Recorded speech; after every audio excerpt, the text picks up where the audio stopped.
Здравствуйте, давайте посмотрим мысли загаданного человека о вас сегодня. Что же там он думает о вас? Что он думает? Так, думает здесь он прям интересные такие мысли у него.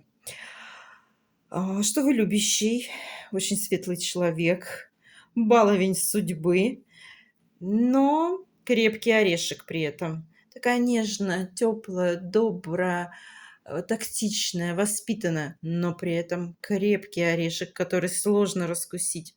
Всегда такая еще при этом за свое и на своем настоите, так скажу. И ему кажется, что у вас не жизнь, а скатерть-самобранка.